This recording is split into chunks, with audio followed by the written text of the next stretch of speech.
party in Everybody's here. Dancing. Let's do this. I'm looking good for the press. If you listen to my show, you won't be depressed. Listen to the end and we can be friends. If you're really smart, you'll do what Zoey says. Hey!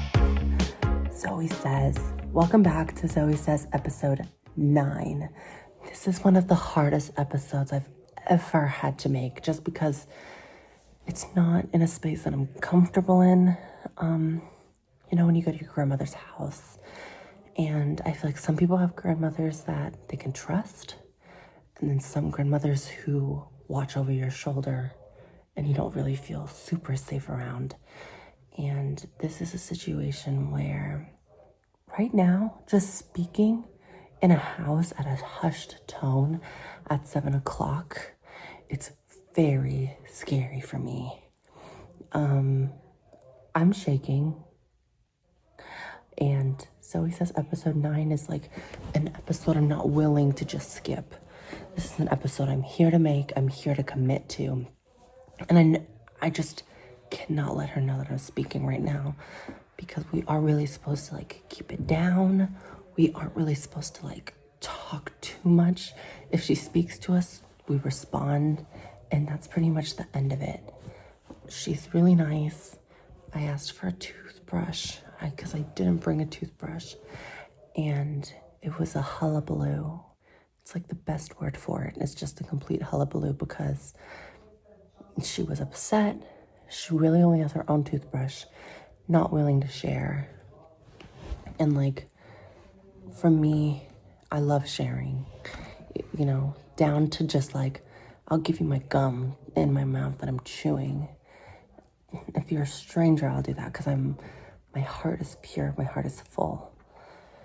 So the fact that I'm in her house and knowing that episode 9, episode 10, episode 11 are going to be very difficult ones, that is a grievance.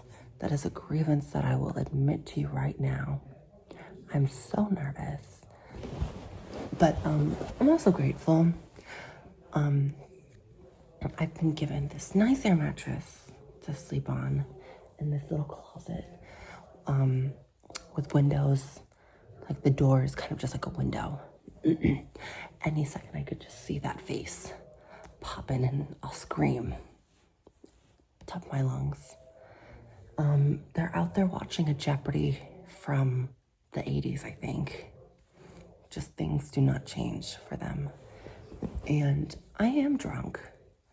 You know, in order to exist here in this environment and feel like I can be anything close to myself, I have to have led many, many, many drinks. But okay, let me tell you about what happened today.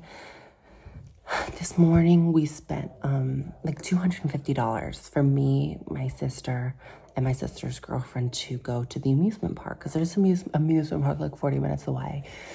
And it's nice, you know, and it's an amusement park that sells burgers and fries and all of the like. So it was exciting for us to be there. But, you know, let's talk about the weather, because in this place that is a mecca for elderly people, people with dysfunctional erectile issues, they have a lot to talk about surrounding the weather because this place is unpredictable. I'm so nervous because I know that I'm gonna just stop for a second. I'm like so nervous, like I'm actually gonna cry. I feel so unsafe, but I also feel loved because, I mean, my meals have been paid for. But let me go back to the story I was just telling. I hate this episode so much because I'm being so honest, and honesty is so difficult sometimes. And I have to be so quiet, and I just, no privacy. Privacy is like such a privilege I've had my whole last couple of years. It's privacy. Today I feel unsafe because if I say the wrong thing, you know, the boy, the man, the strange gentleman that she lives with is so peculiar in so many different ways. But one thing that is very important to him is talking down to others. So when that happens, I feel ill. I feel so ill that, I said something about, the economy is going through some hardships. And he's like, well, Mr. Trump is doing the best he can. We are hoping that all is going to come together and that, there will be another 4 years. And I have to sit there, bite my tongue, and understand that we're not getting dessert, because they are very, for them, dessert is nuts. It's like peanut butter with crackers. And for me, like, if I get a peach cobbler, if I don't get a peach cobbler by the end of this trip, they'll never see me again. Because peaches are just very, very good in season right now. Let me go back to my previous story. So we go to the amusement park, and what happens is we are waiting in line to go on a roller coaster. At amusement parks, there's roller coasters, there's food, there's like maybe a couple of exhibits or something. First thing we said was like, let's just we're here early, let's get in line for this ride. And we ride it. Granted, it took an hour and 70 minutes to finally get on the ride, and it was a fun blast of a time. And, we had the bug. And we were ready for more. So we go and we stand in line for the next one. Thunder, rain, winds. It was, at that point, we had been up there at the park for like 3 hours, mostly waiting in line. And now it was like a waiting game to see if we were going to get our $200 worth that we spent to come to this amusement park. And it never came. So all in all, we waited in line. We waited in another line. And there was 2 families. This amusement park is kind of trashy. There's no organization. There's like 2 workers.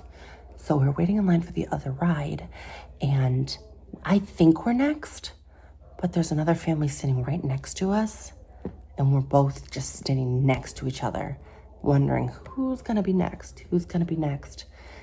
The answer was neither of us, because it all shut down. The whole park shut down, and it was $200 to wait in line, ride one ride, and then spend $78 on a flatbread with mozzarella sticks and a drink. $70. That was insane to me that it cost that much at this very, very disgusting place filled with warts and pubic lice. That's like, I can't stop itching because I do think I have pubic lice now from that amusement park. So this trip, my grievances, I'll say 3 grievances. I would say the weather, it's so cheesy to talk about the weather in this place. I'm so nervous. I think my nervousness is my second one. The weather, the nervousness I have, and the on edge I have of being here. I'm going to say the weather again, because last night, the thunder, it would thunder next to, like, for some reason, I think there's just a cloud over this house, and the thunder just comes down. The loudest thunder I've ever heard in my life, continuously throughout the night. Rain hitting the windows so hard, I thought the glass was gonna break. And then my eyes are closed, but I didn't sleep once. So I would say the weather, how uncomfortable I am, and the weather. But my positives, I would say, is that I'm here with some people that I love, so we can all share this traumatic experience together.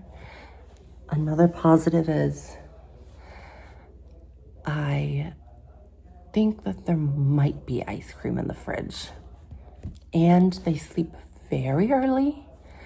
The sleeping time might be around, it could be any moment now, because it's like 6:30. So any moment now they could fall asleep. So I'm gonna creep into the living room, fish out a little bit of that ice cream with nuts, and get a few bites. Just enough so it doesn't seem like I had too much. Just enough so they wouldn't notice anything was missing. However, with each footstep I risk the door opening and them checking to ask me, what are you doing? Do you need something? Aren't you supposed to be in your room right now? So that's still positive though, because it's like I could potentially get ice cream. And my other positive is I'm with the people I love. And my third positive is that I've been drunk every day. Every day I have had something to drink. And drinks are, in Florida, they pour the drinks heavy and strong so you can deal with the amount of political tension and the amount of turmoil from the seasonal rainy downfall. I'm going to go episode 9 of Zoey Says, scared version, horror edition, and uncomfortable, not knowing if the next day will come, maybe hoping that it will all be a dream. Zoey Says episode 9, sad face, frowny face, raindrops, but a halo for hope. Thank you. That's my quote of the day, I suppose. If you're really smart, you'll do what Zoey says.